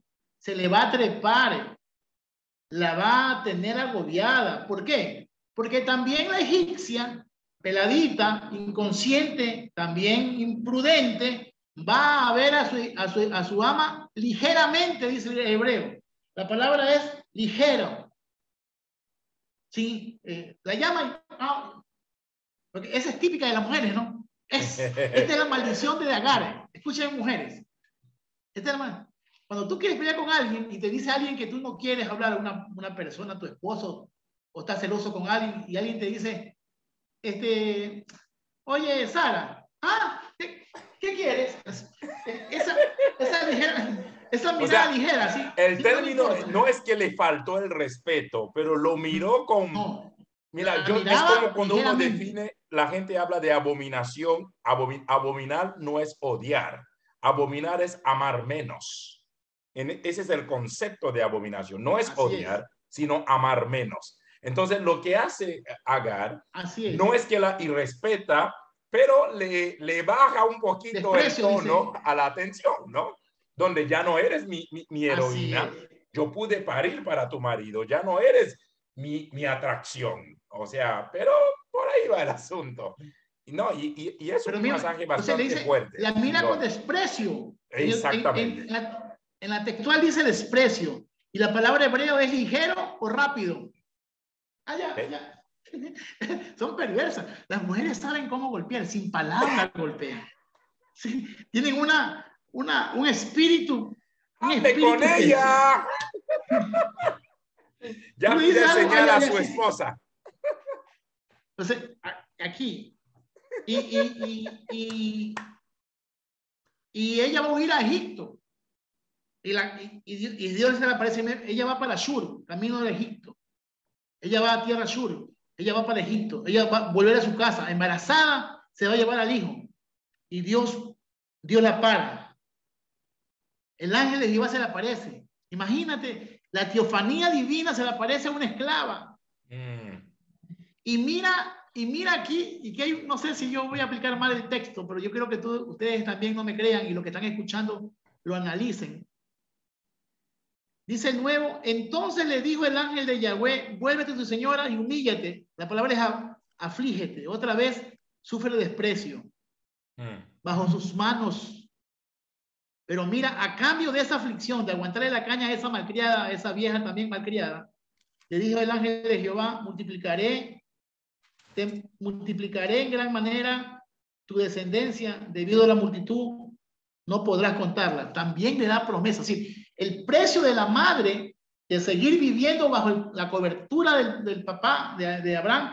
Aguanta la caña, la herencia te viene, la bendición te viene. Hay cosas que vas a sufrir como madre, pero aguanta como madre la caña, porque Dios te va a bendecir en ese dolor. Dios es masoquista, Él tiene propósitos.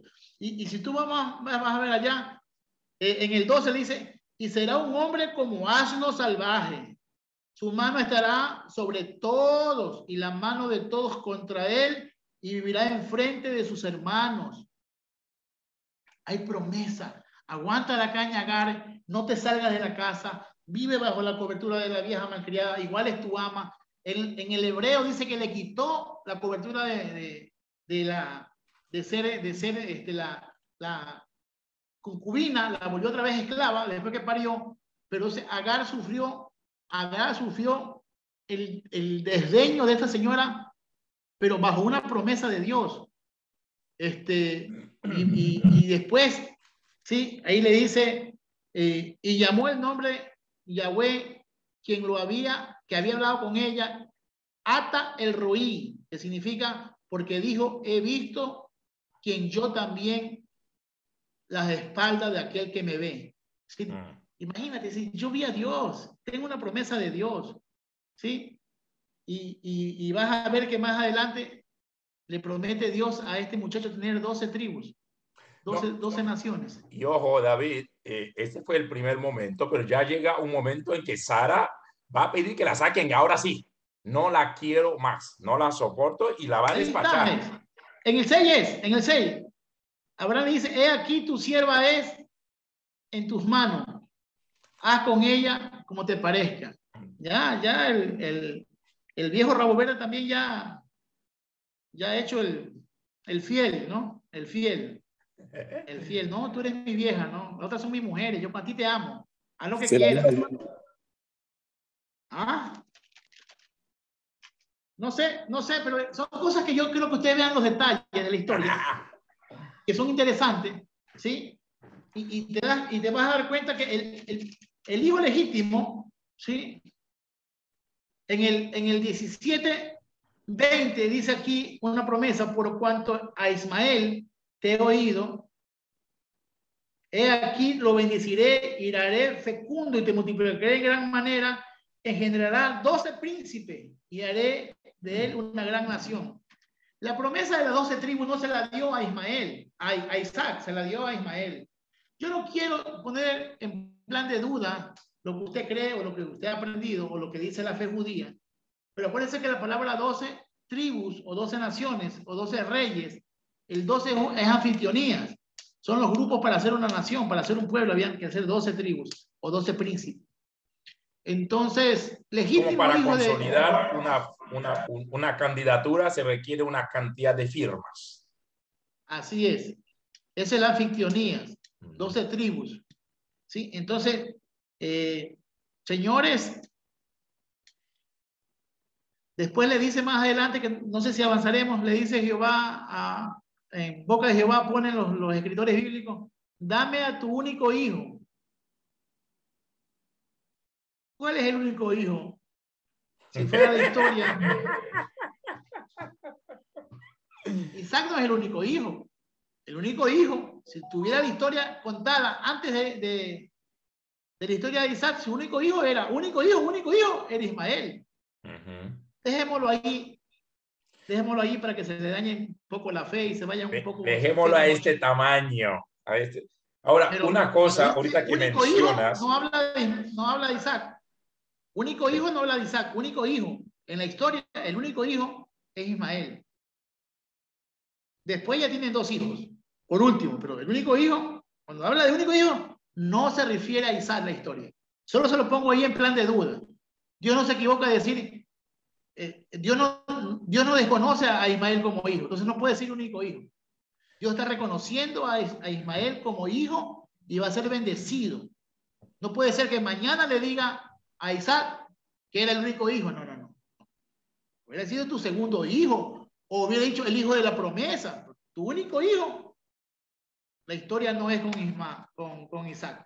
Yo creo, si lo vemos, David, en el plano muy humano, y Abraham como papá, aunque Abraham tiene facetas, ¿no? En la parte desgraciada que manda a su hijo con un odre de agua y un pedazo de pan con su mamá, teniendo mucho dinero, vamos a estar claros. Pero fíjate que en el capítulo 17, en el capítulo 17 que has leído, cuando Dios habla con él y le empieza a hablar bonito de Isaac, y me llama la atención y vea cómo abre el telón y cierra el telón. En el capítulo 17 y 18, después de que Abraham escucha a Dios hablar de Isaac, Abraham dice: ojalá Ismael viva delante de ti. Como que Abraham quiere forzarle a Dios: oiga, échale la mirada a mi hijo Ismael, ¿no? O sea, no me lo abandones, ¿no? No me le quites la bendición.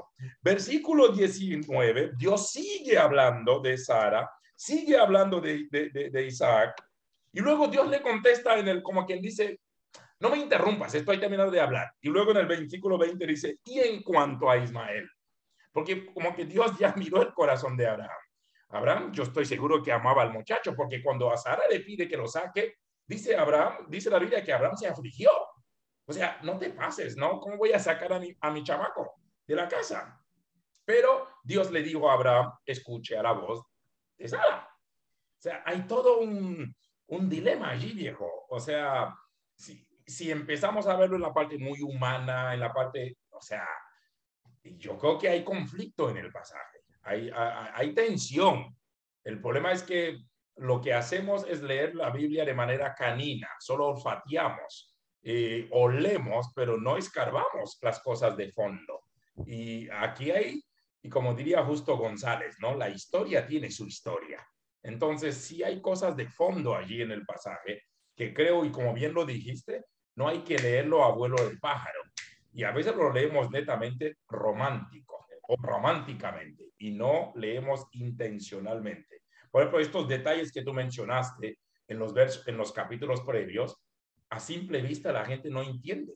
Entonces dice: no, un momentito, Kiriat Arba existió acá, Dan empezó acá. Y entonces, ¿cómo rayos el autor de manera adelantada empieza a hacer acotaciones? empieza a hacer aseveraciones. Y esto hasta cierto punto nos ayuda, sí, pero le quita riqueza hasta cierto punto al pasaje o intención.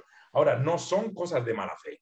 Creo que el autor tiene buenas intenciones. Quienes hemos hecho lectura crítica y aún estudio, sabemos que no es de mala fe. En serio que no hay mala fe allí en el relato del pasaje. Pero sí creo que, y ese es un gran desafío para nosotros, de que podamos ser más intencionales a la hora de acercarnos al estudio de la Biblia, ¿no? Así que esto es bastante interesante. Sí, Rafa, perdón. Tengo una consulta. Estaba leyendo justamente aquí en el Génesis 22.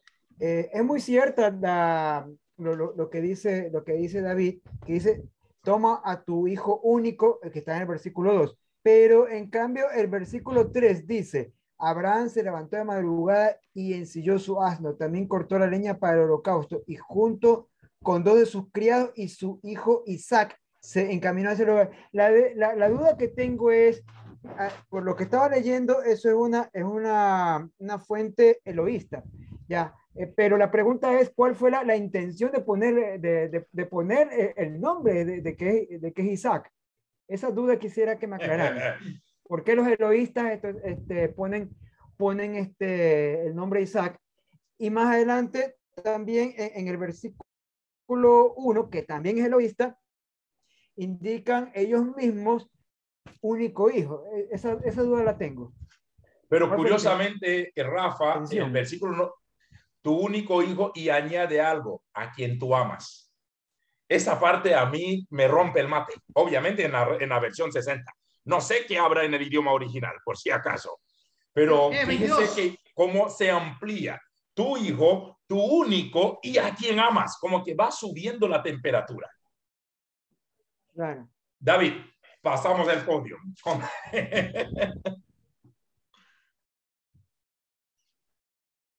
Ya.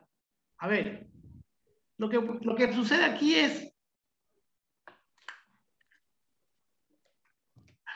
ya lo dije la vez pasada, y no sé, están en algunos videos. Históricamente Abraham e Isaac no son familia. Es decir, lamentablemente, es que a veces la iglesia quiere entender algo a la fuerza, ¿no? Sin miedo, con todo. Con todo, como a ti no te insultan. Entonces, pero podemos insultar al papá, no hay lío con eso. Ya, amén. Está bien. Entonces, lo que sucede es que históricamente la cultura, después, como hablaba la vez pasada, cuando el proceso de la humanidad entre nómadas, seminómadas, sedentarios, son procesos que duraron siglos, procesos en cambiar los procesos sociales, ¿no? Abraham e Ismael son nómadas, son seminómadas. Ellos están con ganado, caminan por el Medio Oriente, por Arabia Saudita, que es Ismael. Pero Isaac es agricultor. Pues. Isaac no tiene nada que ver con el tiempo, espacio de los seminómadas.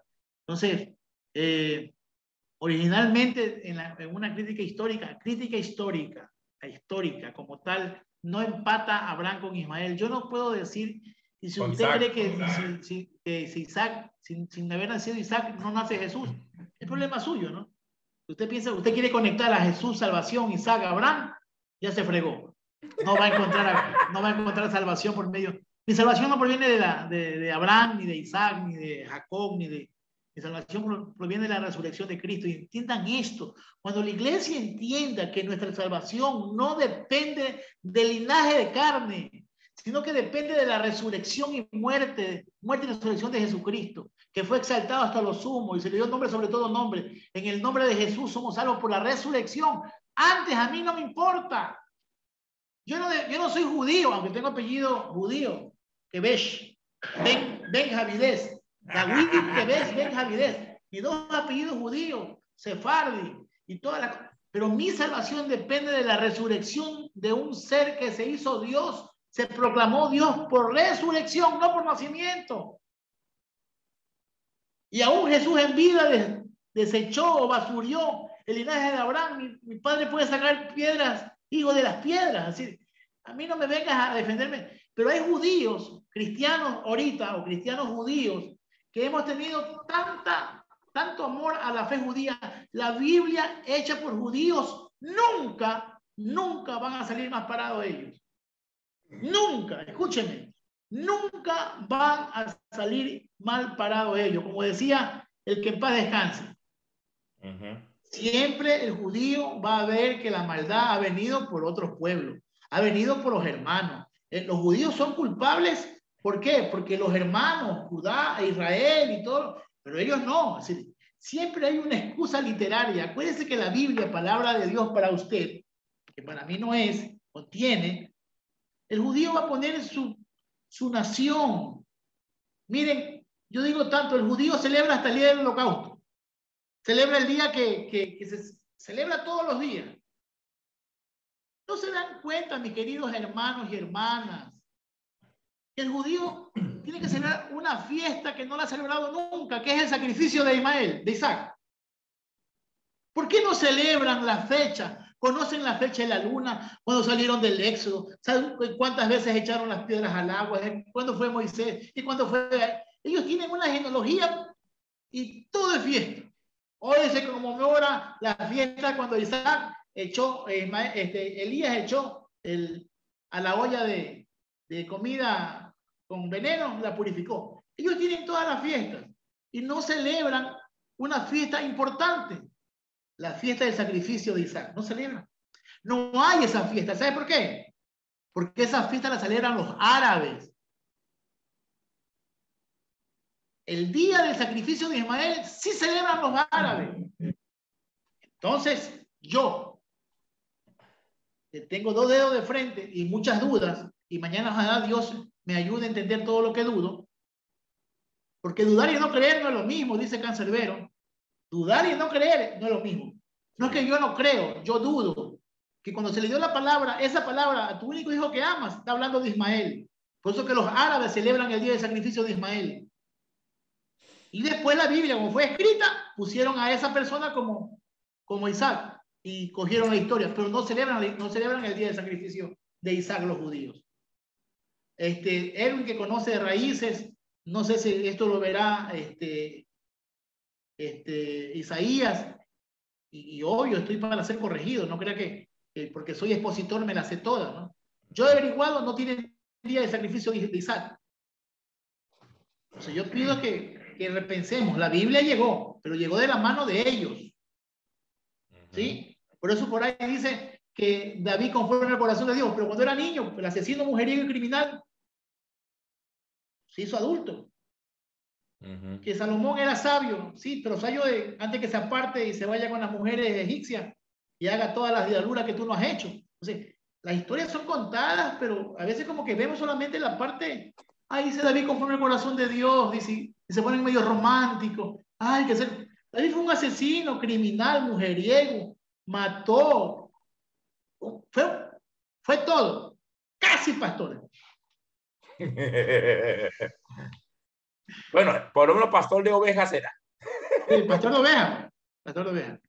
Entonces, esa es la cuestión. Es decir, yo no digo que usted pierda su nivel de conocimiento. Lo que yo digo es, por favor, si los judíos celebran todas las fiestas, ¿cuándo celebran la fiesta de Isaac?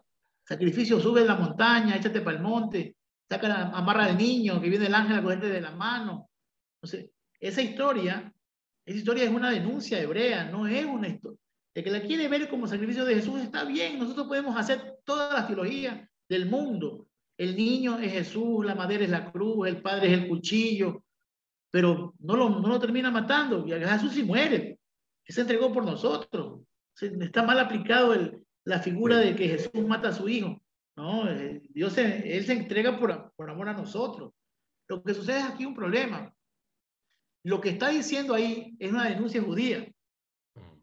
Abraham, pensando que viene uno de esos caldeos que tiene que matar al hijo, su primogénito, porque eso hacían en Babilonia, este me quiere matar para mí a Ismael. ¿Usted cree que es Isaac? Pongámosle la I nomás ya. Va a matar a I, para que usted sepa si es Isaac o Ismael. Va a matar a la I. Y cuando está por matar a I, cualquiera de los dos empieza con I. Sí.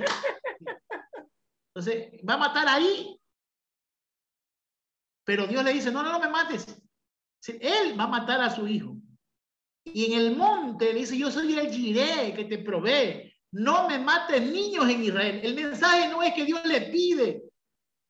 El mensaje que dice que no lo mates. No quiero sacrificio de niños como en tu tierra donde naciste. No quiero sacrificio de niños aquí en la tierra de Israel. No derrames, haz sustitución.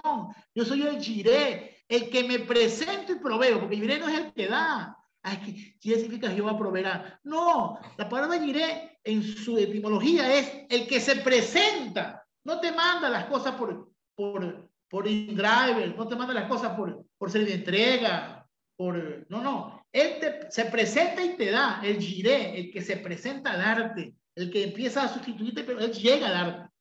Entonces, la iglesia ha cogido siempre la parte más romántica que Dios le pide para probar el corazón de Abraham. ¿Tú crees que Dios no conoce nuestras intenciones? Si un Dios tan morboso que quiere ver cómo el papá sufre, es que para probarle la fe a Abraham. Pero déjense de cosas. Pues, ¿sí? Hay cosas que yo respeto, que están en el texto bíblico, yo los respeto, mi hermano, y yo quiero que a usted no le falte el respeto, como usted crea que si lo mío falta el respeto, no lo hagan con lo que yo hago. Pero perdóname, Dios no me tiene que pedir nada para yo poder, que Él sepa que yo lo amo. Es decir, esta cuestión es más cultural, pero si usted cree ese Dios morboso que quiere matar a tu hijo, mire, yo amo a mis hijos. Yo no pensaría que por la mente de un ser humano pase, o en mi mente pasaría que mi Dios, que me ama tanto, me pida algo así. No, ese no es un Dios. Ese no es un Dios de amor, ese no es un Dios. No es que Dios quería probar. Bueno, está bien. Pero hay cosas que yo sí las leo con otra óptica y no le baja la gloria a Dios. Yo creo que estoy tratando de buscar lo que es de Dios y lo que es humano. Pero yo dije que la Biblia no es palabra de Dios, no, la Biblia contiene palabra de Dios. Hay que ver qué parte es cultural o como visión humana impresa en la Biblia y qué es la intención de Dios. El que ora, mire, escuche por favor, yo le pido algo, por favor, yo voy a ser muy pastoral. La persona que se levante a orar, a buscar a Dios, que pasa lavando todo el día, sin ser cristiano, sin ser evangélico, y conoce a Jesús y se va al Antiguo Testamento, no va a ver a Jesús ahí. Ese no es Dios, ese no es mi Dios. El que conoce a Dios, conoce la intención del corazón de Dios, de las acciones de Dios. Hay cosas que no son intenciones divinas, son intenciones humanas, que el hombre ha puesto a través de sus ópticas, a través de sus lentes, escribió la intención de su cosmovisión, ¿sí? Pero mi Dios no le pide a nadie matar a nadie. No puede. Ni manda a matar, no manda. Por mucho que quiera justificar, no, que Jehová es Dios de guerra, Jesús es el Hijo de misericordia, el Espíritu Santo es... Cuento, es el mismo Dios. Ishma, no dice Shema, es Ishma, oye. Jehová oye a Ismael. Ismael es Jehová oye. Entonces sería Isma Israel, Yahweh de Eloheinu, Yahweh de Had. Oye Israel, Yahweh, nuestro Dios. Yahweh uno es. Entonces no creo que haya tres dioses. Si usted cree que hay tres dioses y uno es malo, uno es bueno y el otro es más bondadoso, no se vista que no va. Está equivocado de evangelio. Porque el primer mandamiento, ¿cuál es? ¿Cuál es el primer mandamiento? A ver. Marta, dígalo y desmuteate. Examen de discipulado. ¿Cuál es el primer mandamiento? Amarás al Señor tu Dios por sobre todas las cosas. ¿Cómo? Amarás al Señor tu Dios por sobre todas las cosas. Cuando vayamos a Quito, me das el celular que tienes de marca porque vamos a apostar. Marcos 12, 28, 29 y 30. Jesús le preguntan cuál es el primer mandamiento de todos. Y dice, el primer mandamiento de todo es Ishma Israel, Yahweh de Eloheinu, Yahweh. Solo uno es. Y amarás a ese Dios único. Sí. Si tú no sabes que hay uno, no puedes amar al Dios único. Si tú tienes tres dioses, Trinidad, tripartito, triaterismo, es tu problema. Pero Dios es uno. La iglesia evangélica o el judío no puede amar si no sabe que hay uno. Para los músicos, para los chamanes de la iglesia, los que manejan el ambiente, los que manipulan el ambiente, adoremos al Padre y miran a la derecha, al centro.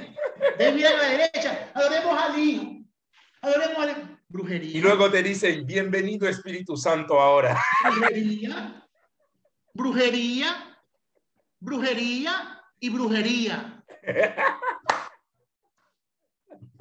Hay un solo Dios. Hay un solo trono blanco. Al único y santo Dios. Antes de mí no ha habido Dios, ni después de mí habrá Dios. Dice que si crees que hay un solo Dios, bien hace. Santiago dice, porque los demonios también creen y tiemblan. Un solo Dios. Es que pastor, es que la Biblia dice que Dios está a la derecha del Padre. Sí, derecha es autoridad, no posición. Iglesia literalista, iglesia que no estudia la palabra en el contexto histórico. La derecha no es un lugar en el espacio, no es ni mole ni masa. Para aquí Fidel, que le gusta la física y la química. No tiene espacio. Derecha es honra, autoridad, poder. La diestra de Jehová hace proeza. Jehová es mi sombra y mi mano derecha. El sol no fatigará de día ni la luna de noche. Derecha, autoridad. Yo y este señor vio a Jesús sentado a la diestra. Esteban vio a la derecha del Padre. A la diestra es autoridad. Separará las ovejas buenas a la derecha y las de a la izquierda. Es para romper el hielo, porque tú ya estoy bravo. Entonces para romper Como el hielo, eres que ves cordero, vas a la derecha, sin vergüenza. Escuche lo que dice Juan Calvino. Juan Calvino dice, un pueblo que no estudia la Biblia confunde una herejía con la voz de Dios. Interesante máxima, ¿eh? Señores, tenemos un solo Dios, una sola fe y un solo amor. Entiende que uno es todo. Ahora, ya hemos dado clase de la secta y hemos dicho que las iglesias apostólicas en nombre de Jesús son del diablo. La lechuza hace. No hable de lo que no ha entendido. Cállese la boca. Cállese. Estamos como Pablo matando a los hijos de Dios en nombre de Dios. Usted no sabe, la Trinidad es más cuento que la unicidad. Yo no soy unicitario. Yo creo que soy trinitario en buen sentido, entendiendo bien qué es Trinidad. La palabra rostros, ¿sí? La palabra peniel viene del hebreo paninel. He visto una cara, un rostro de Dios. Un rostro de Dios. He visto un rostro. Dios tiene diferentes rostros, como padre, como hijo. Yo siempre digo cuando alguien se muere, como la semana pasada, tú te mueres, cuando se muere alguien, yo voy a la tumba y digo, aquí, yo grito aquí está una, como decía mi pastor José Luis, aquí está una buena esposa. Aquí en esta caja está una buena madre, una buena hija, una buena hermana, una buena sierva de Dios. ¿Cuántos muertos hay en la caja? Uno. Estoy hablando de las características. Dios uno se ha manifestado, se ha dejado ver como padre, se ha dejado ver como hijo y se ha dejado ver como Espíritu Santo, como Dios, el único Dios. Y el hijo y el verbo, la palabra dice, el dabar se hace carne. No pare un hijo. Hay paréntesis. Véase 1.14, Juan 1.14, hay un paréntesis. Lo que es paréntesis es acotación del autor. Es una así la ley hermenéutica, Pastor Yanda.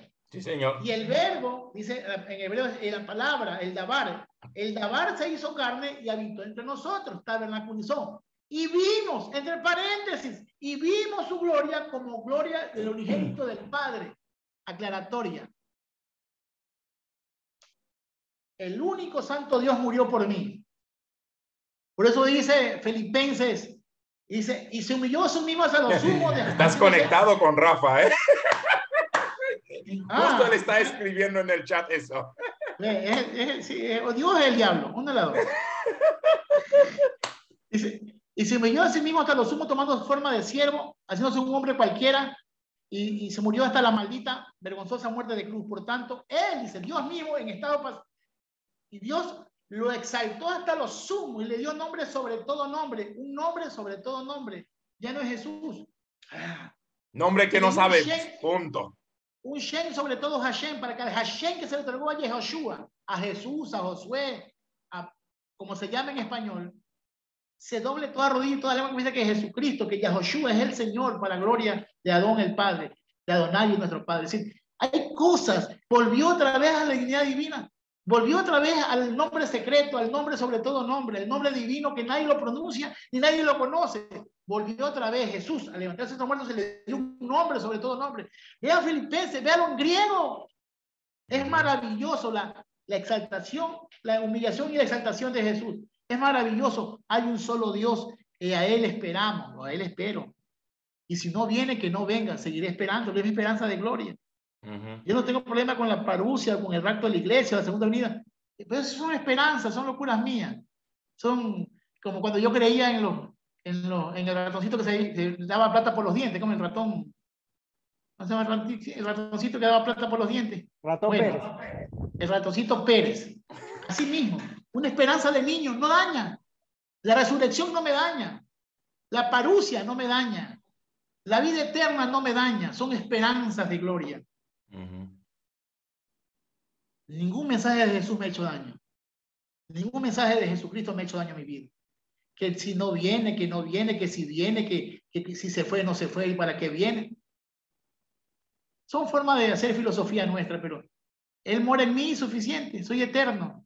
Porque la vida eterna es tener a Él en nuestro corazón, en nuestra vida, en nuestras acciones. Y punto, frío caramelo. Y esta es la vida eterna, que te conozcan a ti. Muy bien, familia. Van a ser las 9 para ustedes, 10 para mí. ¿Alguna pregunta para cerrar? Tengo que correr a terminar de hacer maleta y mañana, Dios mediante, en Quito, Ecuador. Así que, ¿alguna pregunta? Comentario final.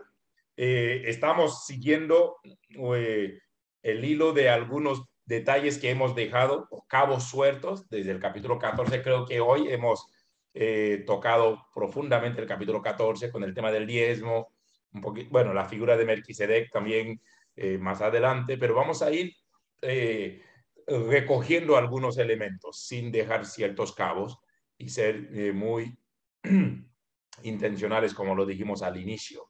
Y gracias por las preguntas que han llegado también, por el aporte de cada uno y cada una de ustedes. Si hay algún comentario más, este es el tiempo, o preguntas para cerrar. ¿Cómo estamos? Estamos a 4 minutos de terminar. ¿Cómo vamos? ¿Todos bien? Pregunten, que veo unas caras sin piso, ¿ah? Ok, Fidel está procesando. Creo que Karen no quiere que hable. Y Fidel está que llora, dice. Ok, Erwin, ¿todo bien? Muy bien. Bienvenida, Ivette. Qué gusto tenerte con nosotros. Gracias. Alfredito, Alfredito siempre da la cara casi al final del enlace. Y cuando da la cara es porque quiere decir algo. Es por la cámara. Que está bonita la cámara. Es exacto. Y luego dice, hable. Claro. Dilo, Alfredito. ¿Qué tienes en mente? ¿Qué tienes? Muchas gracias por todo. Muchas gracias. Solo Muchas para preguntas. eso dio la cara, sin vergüenza. Ok. Qué bueno que pudo restablecer el internet, doctor Javier y Mónica. Tuvieron un pequeño fallo, pero ya están de vuelta, así que les conviene volver a ver el enlace, que estuvo bastante bueno. Tarea para la siguiente semana, volvamos a reforzar Génesis 15, 16, 17, porque hay unas preguntas que han suscitado y David nos está ayudando a aclarar algunos detalles. No queremos dejar cabos sueltos, pero sí queremos avanzar, ¿ok? Pero queremos ser muy puntuales y hasta disciplinado y sistemático en nuestro estudio. Gracias, Rafa, por tu aporte y también a este tiempo. Qué gusto verles a cada uno, quienes se dejaron ver y los que están con audio o quizás no video. Gracias, porque sabemos que están allí, estuvieron allí, haciendo acto de presencia. Sí, avanzamos bastante, Rafa, avanzamos bastante hoy, y así vamos a seguir, ¿no? Así que si Dios permite, la próxima semana. Les recordamos quienes están en Quito, nuestras dos celebraciones, 7:30 de la mañana a 9 y 9:30 a 11. Y estamos a 5 meses de nuestro aniversario. Todos están cordialmente invitados, 6 al 13 de noviembre de este año en curso, si el Señor nos presta la vida y la salud. Así que los que están fuera de Quito, fuera del Ecuador, están cordialmente invitados a ser parte de esto. Avísenos, armaremos toda la logística. Engorden el cochinito, tienen 5 meses para ahorrar. Muy bien, y como bien dijo Edwin, para cerrar, tenemos la responsabilidad de seguir estudiando con conciencia. Hay mucha información que nos ha tronado. David habló un poquito de la duda. Yo sí creo en una duda reverente. Una cosa es tener duda, otra cosa es ser incrédulo o escéptico. Yo tengo muchas dudas. Yo recuerdo, creo que David y yo tenemos a alguien en común que una vez, de esa forma muy jocosa, ¿no? Le preguntábamos, oiga, tengo un versículo que no entiendo. Y dijo, pues te felicito, yo apenas entiendo un versículo. Entonces, creo que a todos nos viene bien una duda reverente. Curiosamente, cuando lees Mateo 28, es interesante, dice que a pesar de que vieron a Jesús, al Jesús resucitado, todos dudaron. Es más, dice, algunos dudaron. Y yo digo, qué interesante que a todos el Señor les dio el mensaje de la gran comisión. Vayan y hagan discípulos. Y ojo, aún sobre la misma base de la duda que tuvieron algunos de ellos. Así que no es un pecado tener dudas. Todos podemos llegar a una duda reverente. Y es bueno que tengamos dudas. Así que celebramos las dudas, pero también bienaventurados los preguntones, porque de ellos es el reino del entendimiento. Así que sigamos preguntando en lo que tengamos algo de duda y estamos juntos aquí para crecer. Que Dios les bendiga a cada uno de ustedes. Una linda noche, un bendecido fin de semana. Nos vemos. Quienes y el Señor López, oren por mi viaje. Mañana tengo un viaje de 21 horas regresando a Ecuador. Así que sus oraciones por mí, por favor. Tengo que hacer 2 escalas. En un aeropuerto estaré casi 11 horas sentado. Me estoy llevando 3 libros. Si tengo buen internet, de seguro voy a revisar algunos enlaces. Sus oraciones por mí, por mi retorno. Y si Dios permite, nos vemos este fin de semana. Los quiero mucho. Un abrazo. Gracias a cada uno y a cada una de ustedes. Bendiciones. Dios les bendiga.